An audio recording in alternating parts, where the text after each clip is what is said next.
Olá, meu nome é Clarissa, sejam bem-vindos à disciplina Planejamento e Controle da Produção 1. No vídeo de hoje vamos falar sobre o planejamento agregado. Antes de entrarmos no conceito de planejamento agregado, é importante relembrarmos o propósito da área no qual ele está inserida, ou seja, do PCP. O propósito do planejamento e controle da produção é garantir que os processos da produção ocorram eficaz e eficientemente e que produzam produtos e serviços conforme requeridos pelos seus consumidores. O planejamento e o controle podem ser vistos da mesma forma. Por um lado, temos os recursos da operação que têm a capacidade de fornecer ao consumidor, mas aos quais ainda não foram dadas as instruções de como fazer isso. Por outro lado, temos um conjunto de demandas, tanto gerais como específicas dos consumidores. As atividades, tanto de planejamento quanto de controle, proporcionam os sistemas, os procedimentos e as decisões que vão ajudar o sistema de produção a conciliar o suprimento e a demanda. As atividades do planejamento e controle iniciam-se com as atividades do planejamento da produção, que são atividades de mais longo prazo. A primeira delas é a previsão de demanda, que já vimos em vídeos anteriores neste canal. A segunda delas é o desenvolvimento de um plano de produção agregado, tema do vídeo de hoje. Após termos um plano de produção agregado, iniciam-se as tarefas de realizar um planejamento de capacidade que suporte esse planejamento agregado e também desagregar o plano de produção. As atividades do PCP, elas são organizadas de maneira hierárquica. Então, o planejamento agregado da produção, ele é feito após a realização da previsão de demanda, que por sua vez é feita com base numa gestão de vendas de médio prazo e de uma gestão financeira. Paralelamente ao planejamento agregado, fazemos o planejamento da capacidade. Tudo isso dá suporte à próxima atividade, que é o plano desagregado, que por sua vez é base para as atividades do controle da produção. Retomados esses conceitos, vamos agora avaliar o papel do planejamento agregado. O planejamento agregado visa planejar a produção no médio prazo, com a finalidade de casar taxa de produção e taxa de demanda.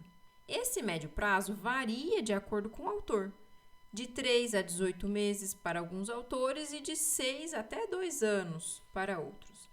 A unidade de tempo planejada geralmente é um mês. Então, temos um número relativo a uma família de produtos que precisa ser feita mês a mês, num horizonte que pode ser aí até de 2 anos. O planejamento agregado é a comunicação-chave entre a alta gerência e a manufatura. Ele é a base para o atingimento dos objetivos estratégicos da empresa através da mobilização dos recursos da produção. Proporciona coerência entre as decisões das funções da empresa. Esta coerência pode ser obtida por um processo que tem como produto final um plano agregado, que é o planejamento integrado de vendas e operações, ou seja, o Sales and Operations Planning, visto no vídeo anterior. O planejamento agregado, ele estabelece os objetivos básicos para o subsequente trabalho de cada função da empresa, baseado nos trade-offs dos objetivos de cada função. Isso é obtido quando a empresa consegue estabelecer um bom planejamento integrado. Temos várias estratégias e métodos para a realização do planejamento agregado. Em relação às estratégias, podemos trabalhar com a demanda, sermos proativos, ou seja, influenciar a demanda, e trabalhar com a produção, ou seja, uma estratégia mais reativa, onde temos opções como acompanhar a demanda, utilizar uma força de trabalho constante ou utilizar estratégias mistas.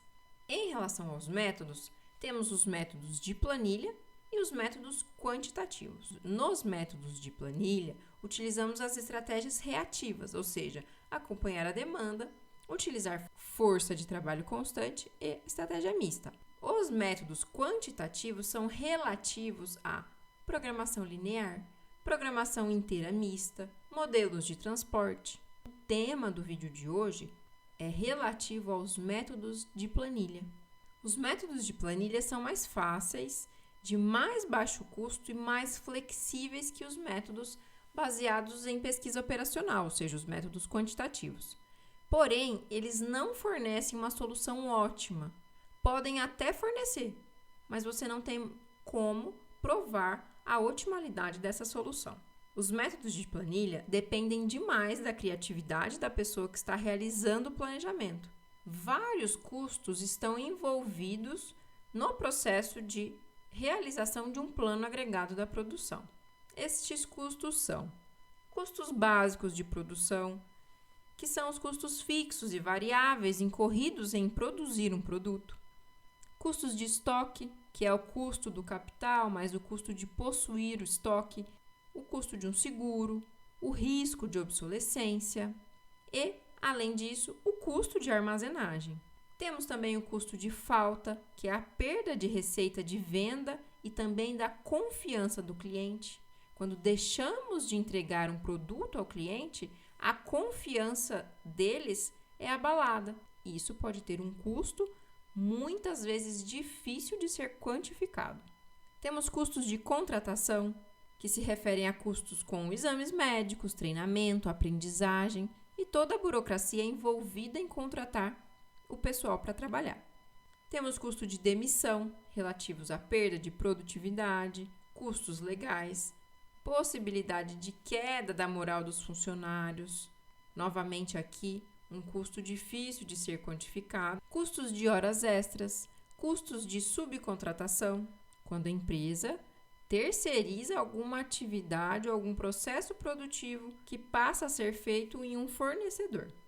Em relação à primeira estratégia do planejamento agregado, a estratégia de influenciar a demanda, vemos que essa estratégia geralmente está mais sob o controle do departamento de vendas e marketing do que do departamento de PCP. Nessa estratégia, a empresa pode não satisfazer a demanda em períodos de pico, ou seja, determinada parcela de mercado será atendida e quantidades a mais são perdidas.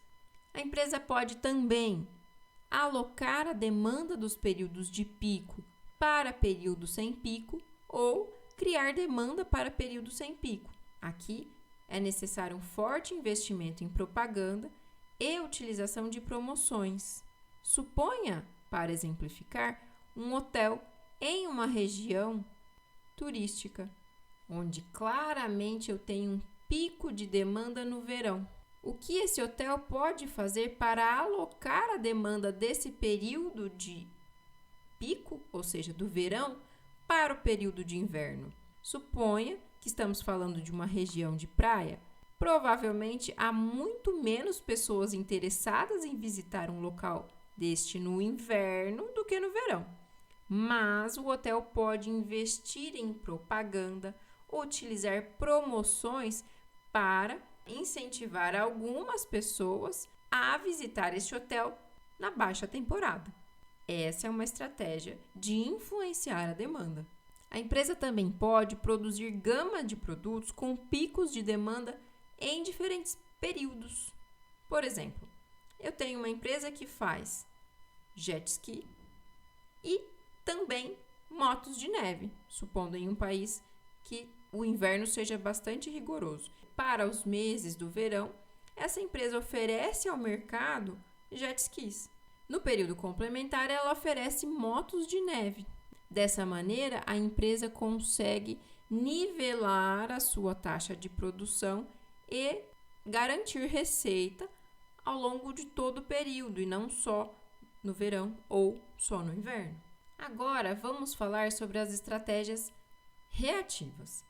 Vamos começar com o acompanhamento de demanda. Nessa estratégia, não há formação de estoques e em cada mês é produzida exatamente a quantidade demandada. Os métodos para permitir flexibilidade da produção nessa estratégia são contratações e demissões e horas extras. A vantagem dessa estratégia é que ela evita o alto custo de estoques. Em contrapartida, ela pode gerar um abalo na moral de funcionários, risco de falta e muitas vezes se torna difícil manter padrões de qualidade e níveis de serviço com tantas contratações e demissões. Vamos analisar agora um exemplo da estratégia de acompanhamento da demanda. Vemos aqui os valores de demanda dos meses de janeiro a junho. Temos também a informação de quantos dias produtivos temos em cada mês. Então, no mês de janeiro, eu tenho 20 dias a serem trabalhados para atender uma demanda de 2.940. Temos também vários outros dados necessários para a realização do planejamento agregado. Como vimos, vários custos precisam ser considerados na hora de realizar um planejamento agregado. E também algumas informações relativas à produtividade. Para o nosso problema, temos que um trabalhador faz por dia 4 unidades do produto vendido. Eu tenho um custo de contratação de R$ 500 por trabalhador, um custo de armazenagem de R$ 6 por unidade por mês. Eu começo o planejamento agregado com 33 trabalhadores já contratados. Eu sei que o custo de subcontratação é de R$ 80 a unidade. O estoque no início do período de janeiro e no final do mês de junho, ele deve ser 0. Os salários e benefícios dos trabalhadores para este exemplo é de R$ 150 por trabalhador por dia. Eu tenho um custo de demissão de R$ 650 por trabalhador, um custo de falta de R$ 20 por unidade por mês, um turno de trabalho de 8 horas e custos de hora extra de R$ 30 a hora, ou então de R$ 60 a unidade do produto produzido. Com todas essas informações, vamos avaliar como realizar um plano agregado de produção utilizando uma estratégia reativa de acompanhar a demanda. Podemos colocar essas informações em uma tabela, onde colocamos todos os meses a serem planejados e colocamos linhas relativas aos custos e também algumas informações essenciais. Precisamos colocar nessa planilha os dias de trabalho em cada mês, as unidades trabalhador mês, ou seja, quantas unidades um trabalhador é capaz de fazer em um mês, a demanda. Precisamos de informações sobre os trabalhadores necessários, sobre os trabalhadores disponíveis, sobre os trabalhadores contratados, trabalhadores demitidos, trabalhadores utilizados, unidades produzidas, estoque. Além dessas informações, precisamos também dos valores dos custos. Então, eu tenho uma linha para custo de contratação de funcionários, custo de demissão de funcionários, o custo total com mão de obra relativo aos salários dos funcionários, custo de armazenagem, então aquele produto que ficou no estoque, caso eu produza além da demanda, que não é o caso dessa estratégia, mas eu tenho um custo de estoque, então eu vou considerar aqui o custo de armazenagem e no caso de faltar para o cliente, eu tenho um custo de falta e também tenho uma linha relativa aos custos totais. Para a estratégia de acompanhar a demanda, a primeira linha dessa tabela a ser preenchida é a unidade trabalhador mês. Para esse exemplo, um funcionário é capaz de realizar 4 unidades por mês. Então, nesta linha, vamos considerar os dias trabalhados no mês, por exemplo, janeiro, temos 20 dias úteis. Como eu sei que um trabalhador produz 4 unidades por mês, eu sei que no mês de janeiro inteiro, um trabalhador é capaz de fazer 80 unidades. Então, a linha unidades trabalhador mês para o mês de janeiro é igual a 80. A próxima linha a ser preenchida é a de trabalhadores necessários. Vamos utilizar a seguinte relação para fazer esse cálculo. Ou seja, eu vou dividir a demanda mensal pelas unidades trabalhador mês. Para o mês de janeiro, temos então 80 unidades de trabalhador mês, uma demanda de 2.940.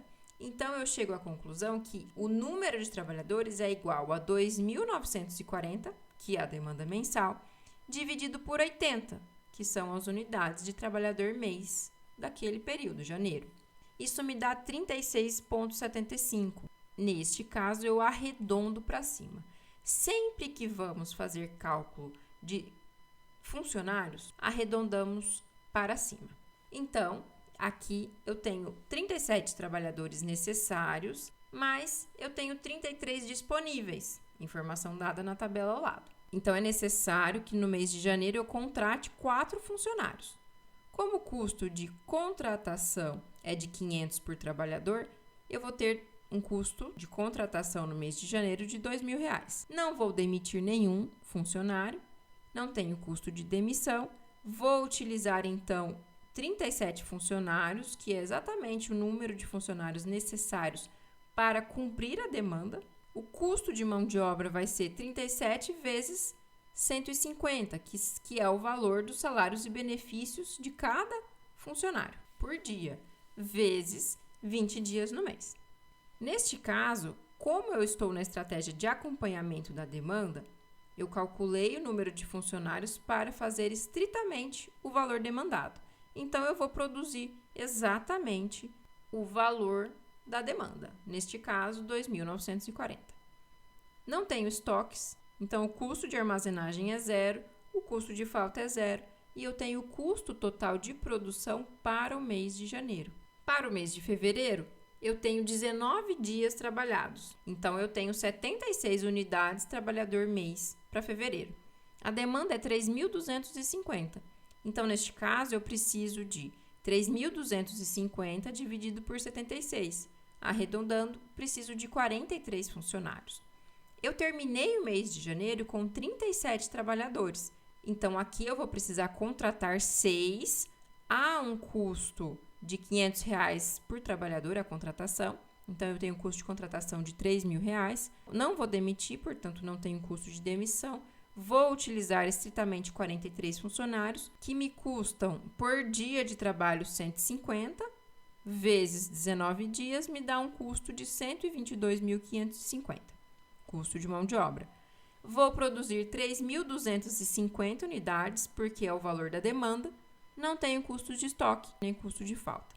Realizando os mesmos cálculos para março, abril, maio e junho, podemos obter o valor total do custo deste planejamento. Vamos ver a seguir outras estratégias. Aqui, o que vamos comparar daqui para frente é o custo total. Perceba que, para essa estratégia, o custo total do horizonte de planejamento que vai de janeiro a junho é de R$ 742.700. Eu vou realizar novos cálculos para cada uma das estratégias reativas de planejamento agregado e escolher a que tem um custo menor. Vamos avaliar agora a estratégia de força de trabalho constante. Nessa estratégia, como o nome diz, o número de funcionários é mantido constante. Na literatura, existem diversas variações dessa estratégia. Basicamente, temos as seguintes variações: faltas permitidas. Eu tenho a mão de obra constante, a qual permite que faltas ocorram em algum período. Existem custos de estoque e também custos de falta. Temos também a estratégia onde não se permitem faltas. Então, a mão de obra é constante e não deve permitir que faltas ocorram. Portanto, há maior geração de estoques e alguma ineficiência é permitida, ou seja, algum funcionário vai ficar ocioso. Por outro lado, eu não tenho custo de falta. Outra variação é o trabalho com hora extra, onde os picos de demanda são compensados com horas extras e alguma ineficiência é permitida. E temos também o trabalho com subcontratação, onde aqui os picos de demanda são compensados com a subcontratação daquelas unidades que precisam ser feitas, mas que a força de trabalho não consegue atender naquele período. Avaliando o caso da estratégia de trabalho constante permitindo faltas, temos novamente a nossa tabela, onde já conhecemos os dias trabalhados em cada mês, já conhecemos as unidades trabalhador mês e já conhecemos a demanda. O cálculo inicial a ser feito aqui é o do número de trabalhadores necessários. Neste caso, vamos calcular o número de trabalhadores necessários utilizando a razão entre a demanda total do período e as unidades de trabalhador no período. Ou seja, se eu somar a demanda de janeiro a junho, eu tenho o valor de demanda de 19.370. E se eu somar todas as unidades de trabalhador mês neste mesmo período, eu tenho o valor de 496. Dividindo a demanda pelas unidades trabalhador mês, eu tenho 39,05. Lembrando, sempre que tratamos do cálculo do número de trabalhadores, arredondamos para cima. Portanto, para esse exemplo, o número de trabalhadores necessários para se ter uma força de trabalho constante é 40. Então, eu vou utilizar 40 funcionários de janeiro a junho. Lembrando que a gente inicia o período de planejamento, neste exemplo, com 33 funcionários. Ou seja, no mês de janeiro eu preciso contratar 7 funcionários. Como o custo de contratação é 500, eu tenho um custo de contratação de R$ 3.500. Não há demissões, portanto, não há custo de demissão. O número de trabalhadores utilizados é 40. Calculamos o custo de mão de obra, que nesse caso vai me dar 1.200.000, e podemos produzir 3.200 unidades. Uma vez que temos 40 trabalhadores e cada trabalhador produz 80 unidades por mês, então 40 vezes 80 me dá 3.200 unidades. Observe que a demanda para o mês de janeiro é 2.940, ou seja, neste mês, para essa estratégia, eu tenho um estoque de 260 unidades. Portanto, um custo de armazenagem precisa ser calculado. Como o custo de armazenagem é de R$ 6,00 a unidade por mês, o estoque é de 260, eu tenho um custo de R$ 1.560 no mês de janeiro. Não tem custo de falta, eu tenho um custo total de R$ 125.060. Para o mês de fevereiro, eu sigo o mesmo raciocínio. Só que aqui eu não preciso contratar nenhum funcionário, uma vez que eu já encerrei o mês de janeiro com 40 funcionários. E é exatamente a quantidade de funcionários que vamos utilizar em todo o horizonte de planejamento. Então, vamos para a linha custo de mão de obra, onde eu tenho o valor de 114.000. No mês de fevereiro, eu produzi 3.040 unidades.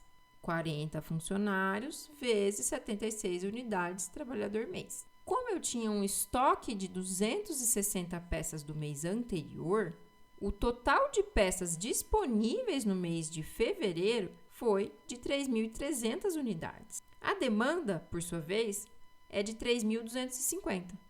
Então, em fevereiro, eu vou ter um estoque ainda de 50 unidades, o que me gera um custo de armazenagem de 300 e um custo total de 114.300. Vamos agora analisar o que acontece com o mês de março. Aqui, eu vou produzir 3.520 unidades, uma vez que eu utilizo 40 trabalhadores e eu tenho 22 dias no mês de março, ou seja, 88 unidades trabalhador mês para este período. Então, 88 vezes 40 me dá 3.520 unidades. Só que eu já tinha um estoque de fevereiro.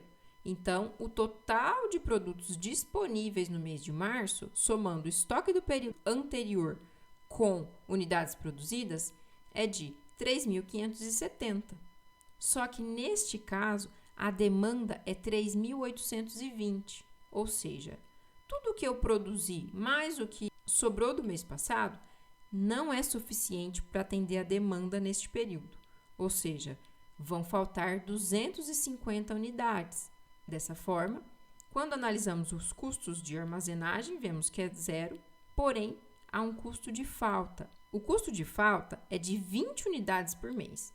Como a gente tem uma falta de 250 unidades, eu tenho R$ 5.000 contabilizando o custo de falta.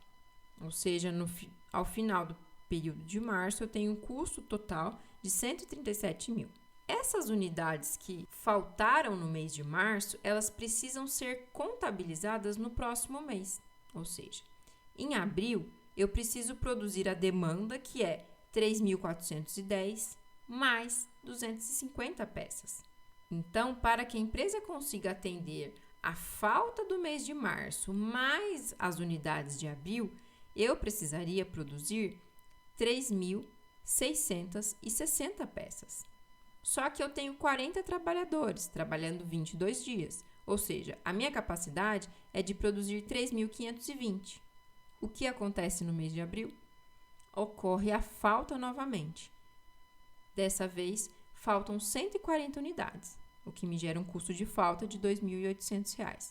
Então, aqui eu tenho um total do custo para o mês de abril de R$ 134.800. No mês de maio, eu preciso produzir aquilo que eu não consegui entregar no mês de abril, mais a demanda. A demanda do mês de maio é de 3.100. O que faltou no mês de abril foi 140. Então, eu precisaria de 3.240 unidades. Neste caso, eu consigo produzir 3.360 unidades. A quantidade produzida permite que eu atenda a falta de abril, atenda a demanda e ainda tenha um estoque de 120 unidades, o que me dá um custo de armazenagem de 720. Observe agora o que acontece no mês de junho. Eu tenho 40 trabalhadores e 80 unidades trabalhador mês. Eu consigo produzir 3.200 unidades. Porém, eu já tenho um estoque de 120. No exercício, temos a restrição de ter o estoque de produtos zerado ao final do período de planejamento. Portanto, no período de junho, mesmo que eu consiga produzir 3.200 unidades e ainda tenha um estoque de 120, ou seja, eu tenho um total de 3.320 disponível, eu não vou produzir tudo que eu posso. Eu vou produzir estritamente aquilo que é necessário para atender a demanda. A demanda é 2.850 unidades. Considerando o estoque do mês anterior, eu preciso produzir somente 2.730 unidades. Portanto, atente-se a este ponto. Sempre zeramos o estoque no último período do horizonte de planejamento. Portanto, há uma ineficiência nesta estratégia. Eu tenho capacidade de produzir mais, mas não vou para não gerar estoque no final do horizonte de planejamento. Finalizando os cálculos, temos que o custo total do horizonte de planejamento para a estratégia de força de trabalho constante permitindo faltas é de R$ 757.880. Vamos avaliar agora um exemplo da estratégia de força de trabalho constante que não permite faltas. Aqui, o cálculo do número de trabalhadores necessários é feito de uma maneira diferente das duas estratégias vistas até agora. Vamos precisar construir uma tabela onde temos a demanda acumulada, as unidades de trabalhador mês acumulada, para obtermos os valores dos trabalhadores necessários. Então, a linha demanda já conhecemos. A demanda acumulada do mês de janeiro é igual à demanda do mês de janeiro, 2.940.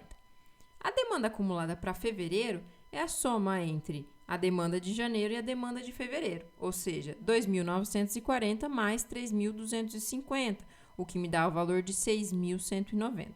Seguimos o mesmo raciocínio para os demais meses. A linha de unidade trabalhador mês acumulada segue esse mesmo raciocínio. Para janeiro, ela é 80. Para fevereiro, é 76. 80 mais 76 me dá 156, seguindo o mesmo raciocínio até junho. Os trabalhadores necessários são obtidos dividindo a demanda acumulada pela unidade trabalhador mês acumulada. Ou seja, se dividirmos 2.940 por 80, temos o valor de 36,75. Fazemos essa divisão para todos os meses e depois precisamos arredondar esses valores. Lembrando, sempre que trata-se de um cálculo do número de trabalhadores, arredondamos para cima. Então, para janeiro, o cálculo arredondado do número de trabalhadores necessários é 37. Para fevereiro, 40. Para março, 42. Para abril, 40. Para maio, 40. Para junho, 40 também. O máximo número de trabalhadores nesse caso é 42.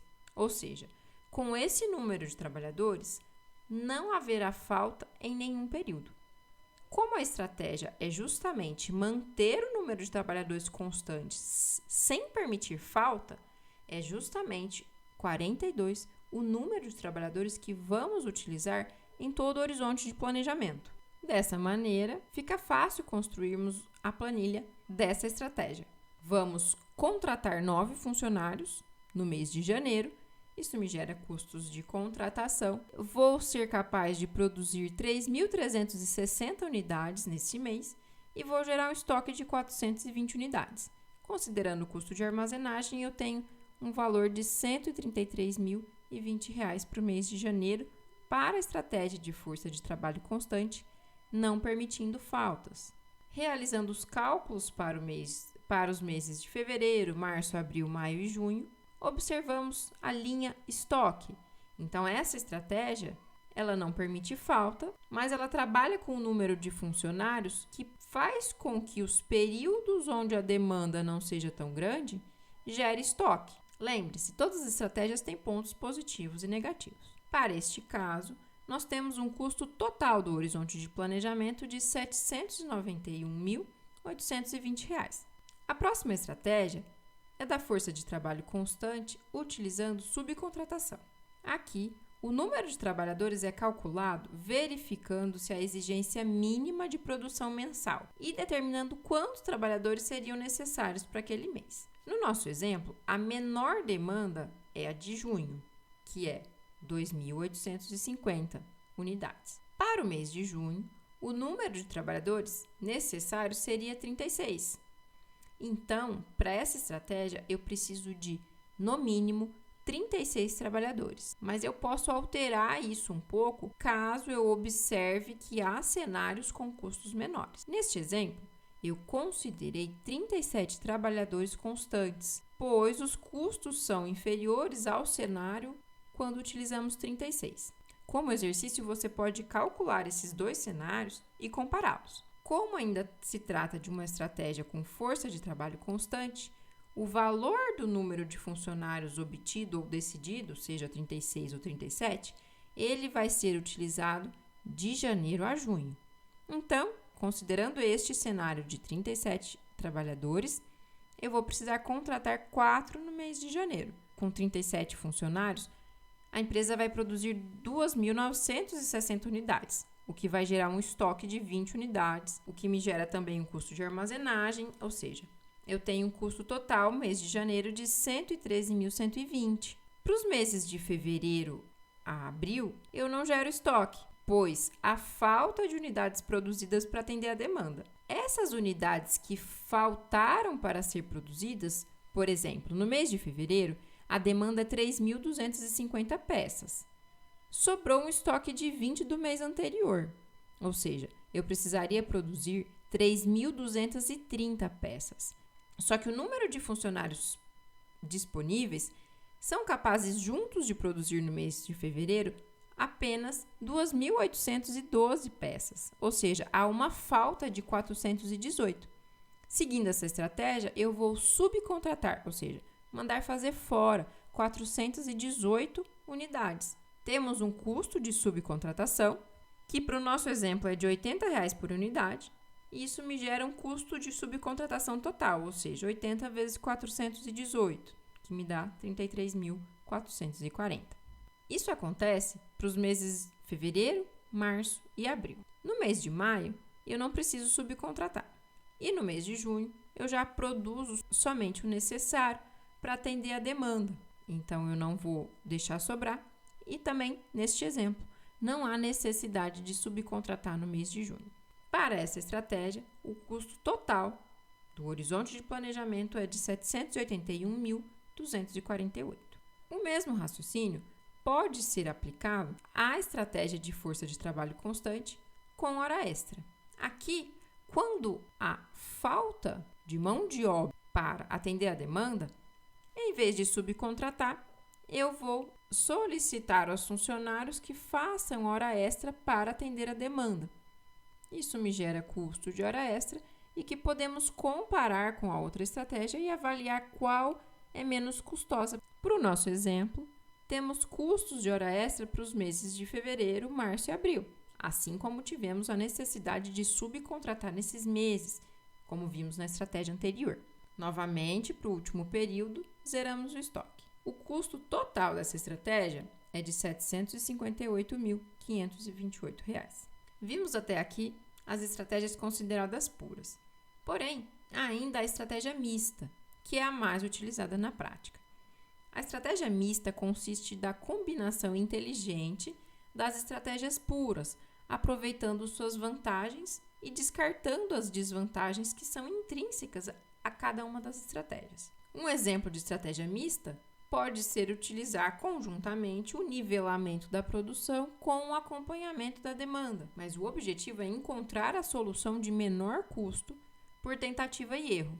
Isso é uma questão de sorte e tempo disponível para a geração de planos alternativos. Para o nosso exemplo, podemos considerar a seguinte situação, onde contratamos funcionários no mês de janeiro, produzimos e deixamos sobrar 20 unidades, contratamos mais funcionários em fevereiro e deixamos sobrar um estoque de 38, aproveitamos os trabalhadores contratados em fevereiro para o mês de março. A partir do mês de abril, a demanda diminui.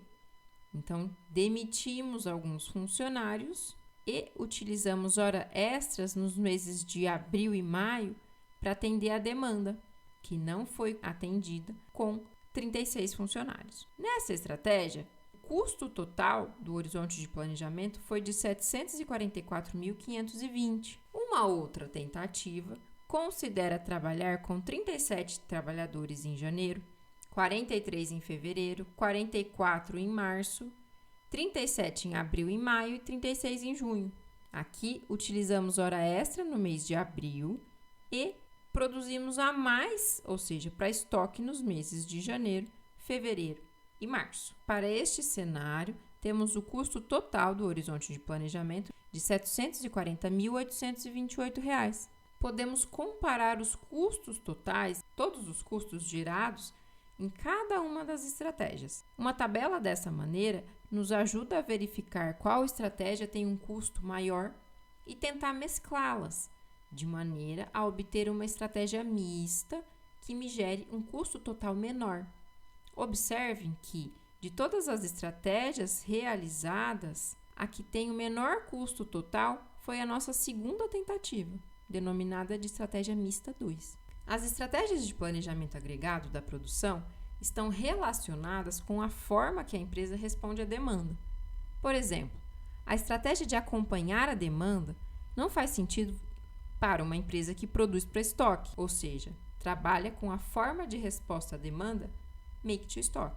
Já a estratégia de nivelamento da produção não se aplica às formas que oferecem mais customização, como make to order ou engineer to order.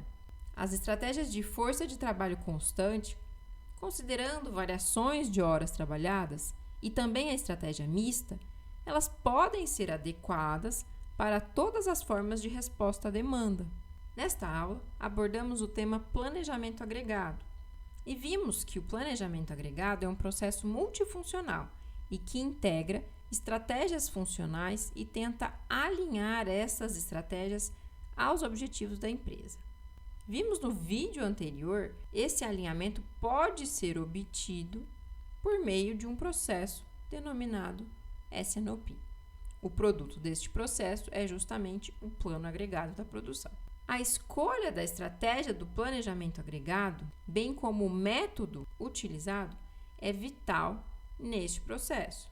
Precisamos considerar também que diversos aspectos gerenciais precisam ser considerados no planejamento agregado. Eu recomendo a leitura das referências dessa aula. O vídeo de hoje fica por aqui. Nos vemos na próxima aula.